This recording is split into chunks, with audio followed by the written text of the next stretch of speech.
It's the first estimate of last quarter's GDP by the US Bureau of Economic Analysis, and finally, some positive reading. A shrinking trade deficit and consumer spending, whilst lower than levels in the previous quarter, have helped restore growth, following a 0.6% contraction in the second quarter and a 1.6% decrease before that.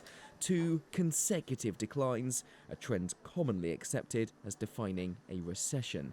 The White House at the time insisting otherwise, boasting of what US President Joe Biden claims is America's record job market and what he now calls an economic recovery powering forward. But before the champagne corks are popped on Wall Street, traders may have to brace themselves for a rude awakening. Just weeks ago, the International Monetary Fund warned of an impending global slowdown in the wake of Russia's conflict with Ukraine and debt distress in developing nations. In the United States in particular, financial conditions, the IMF predicts, will reduce growth here to 1% next year.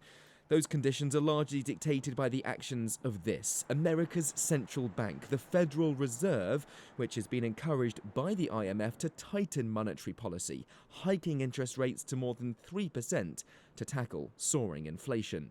I would expect the Federal Reserve to continue to raise rates through the end of the year. And in particular, I really expect them to keep rates high for some time, probably at or above 4% for most of 2023.